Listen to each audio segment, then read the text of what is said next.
సుమన్ టీవీలో మీ business promotions కోసం ఈ కింది నెంబర్ను సంప్రదించగలరు.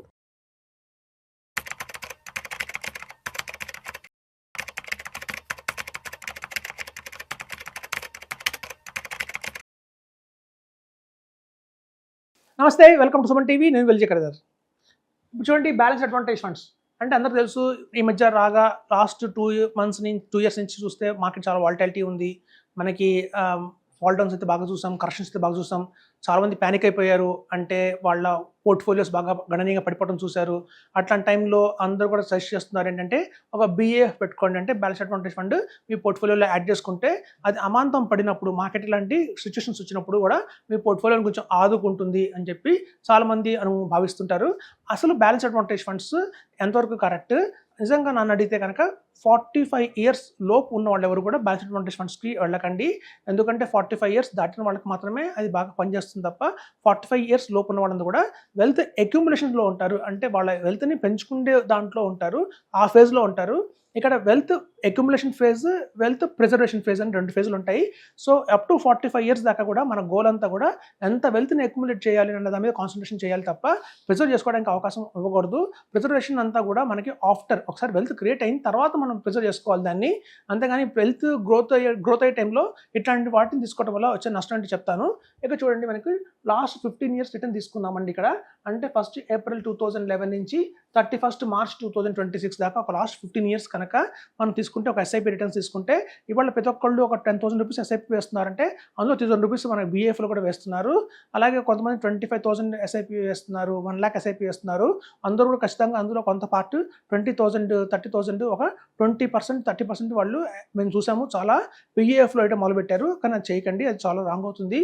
మనం చూస్తే టాప్ పర్ఫార్మింగ్ ఫండ్ తీసుకుంటే మనం, అంటే ఉన్న అన్ని బ్యాలెన్స్ అడ్వాంటేజ్ ఫండ్స్లో కూడా నెంబర్ 1 ఫండ్ తీసుకుంటే అది మనకి లాస్ట్ 15 ఇయర్స్గా ఇచ్చింది రిటర్న్ ఎంత అంటే జస్ట్ 13.51% ఇచ్చింది. అది కూడా ఎందుకు ఇచ్చింది అంటే కనుక ఆ బ్యాలెన్స్ అడ్వాంటేజ్ ఫండ్లో వాళ్ళు మెజారిటీ ఆఫ్ ద ఇన్వెస్ట్మెంట్ ఈక్విటీలో పెట్టారు. అప్ టు 65% పోర్ట్ఫోలియోలో ఈక్విటీలోనే ఉంది. అలా ఈక్విటీలో అమాంతం ఎక్కువ పెట్టడం వల్ల వాళ్ళు 13.51% జనరేట్ చేసి ఇవ్వగలిగారు. ఇది యావరేజ్ ఫండ్ చూస్తే మనకి 10.11% వచ్చిందండి. ఇంకా బాటమ్ ఫండ్ చూడండి, ఆల్మోస్ట్ మనకి బ్యాంక్ రేట్ ఆఫ్ ఇంట్రెస్ట్ మాత్రమే వచ్చింది, 7% మాత్రమే వచ్చింది. ఇది బ్యాలెన్స్ అడ్వాంటేజ్ ఫండ్. సో అందుకే మేము చెప్తుంటామండి, ఇది కనుక బేర్ మార్కెట్లో, అంటే మార్కెట్ కనుక ఫాలో అయ్యే టైంలో మన పోర్ట్ఫోలియోలో ఈ బ్యాలెన్స్ అడ్వాంటేజ్ ఫండ్ కొంచెం పాజిటివ్ అయితే ఉంటుంది. బట్ వేరేస్ ఒక బుల్ మార్కెట్ వచ్చింది అనుకోండి, సడన్గా మార్కెట్ ట్రెండ్ మారిపోయింది, బుల్ రన్ మొదలైపోయింది అనుకున్న టైంలో అలా ఫాస్ట్గా గ్రోత్ అవుతున్నాయి. ఒక పక్క మన మిడ్ క్యాప్స్, మన స్మాల్ క్యాప్స్ అయితే దూసుకుపోతున్నాయి రాకెట్ లాగా. 18%, 20%, 25% దాకా దూసుకుపోతున్నాయి. అలాంటి టైంలో కూడా మనం కనుక పోర్ట్ఫోలియోలో బ్యాలెన్స్ అడ్వాంటేజ్ ఫండ్ ఉంది, ఒక బుల్ మార్కెట్లో కూడా ఈ BAFని మనం కంటిన్యూ చేస్తున్నాము అంటే దాని నెగిటివ్ ఇంపాక్ట్ అవుతుందండి మన మార్కెట్, మన పోర్ట్ఫోలియో మీద. ఎందుకంటే అమాంతం మనకి మిడ్ క్యాప్, స్మాల్ క్యాప్ ఇచ్చే రిటర్న్స్ని ఇది కిందకు లాగుతుంది. ఆ పక్క small cap, mid cap 20-25% CAGR ఇస్తుంటే ఇది మాత్రం మనకి 13%, 12% మించి ఇవ్వవు. అలా మీకు యావరేజ్ చేసుకుంటే మీ రిటర్న్ మొత్తం పోర్ట్ఫోలియో రిటర్న్ అంతా డ్యామేజ్ అయిపోయింది. సో అందుకు మేము గట్టిగా చెప్తుంటాము, బుల్ రన్లో కనుక చూస్తే మీకు బ్యాలెన్స్ అడ్వాంటేజ్ ఫండ్ ఎందుకు తీసుకున్నాను అనిపిస్తుంది. అది బేర్ మార్కెట్లో తాత్కాలికంగా మీకు టెంపరీగా మీ పోర్ట్ఫోలియో -10 అయ్యే బదులు ఒక బ్యాలెన్స్ అడ్వాంటేజ్ ఫండ్ ఉంటే కనుక -5తో ఆగిపోతుంది. అంటే కొంచెం హెడ్జింగ్ లాగా ఉపయోగపడుతుంది అంతే తప్ప. కానీ అదే బుల్ మార్కెట్కి వచ్చేసరికల్లా బాగా నష్టం అయితే వస్తుంది. మీ వయసు 45 లోపు కనుక ఉంటే కనుక, మీరు కనుక వెల్త్ అక్యుములేషన్ స్టేజ్లో ఉన్నారు, అంటే వెల్త్ అక్యుములేట్ చేసే ఫేజ్లో ఉన్నారంటే మాత్రం ఎట్టి పరిస్థితుల్లోనూ బ్యాలెన్స్ అడ్వాంటేజ్ ఫండ్ మీ దగ్గర పెట్టుకోకండి. మీకు చూడండి, చాలామంది చెప్తుంటారు బ్యాలెన్స్ అడ్వాంటేజ్ ఫండ్ని యాడ్ చేసుకోండి, అంటే మార్కెట్ని దూరంగా వెళ్ళమని వాళ్ళు సలహా ఇస్తున్నారు. ఎప్పుడు కూడా మార్కెట్కి దూరంగా వెళ్ళిపోకండి. మీ వయసు కనుక 25 ఇయర్స్, 28 ఇయర్స్ ఉన్నాయంటే నిలబడండి మార్కెట్లో. ఒకవేళ మార్కెట్ ఫాల్స్ వచ్చినా పట్టించుకోకండి. మోరోవర్ కొంచెం SIP పెంచండి. మీరు ఇంకా బ్యాలెన్స్ చేసుకోవాలి అంటే తాత్కాలికంగా టెంపరీగా ఏదైనా మీ దగ్గర అవైలబిలిటీలో కొన్ని ఫండ్స్ ఉంటే ఆ బేర్ మార్కెట్లో కొన్ని కార్పస్ని యాడ్ చేస్తూ ఉండండి.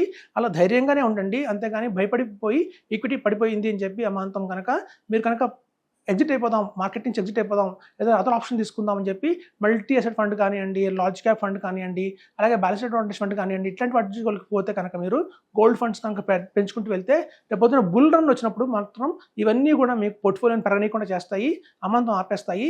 తద్వారా మీ CAGR పడిపోతుంది గణనీయంగా అని చెప్తున్నాను.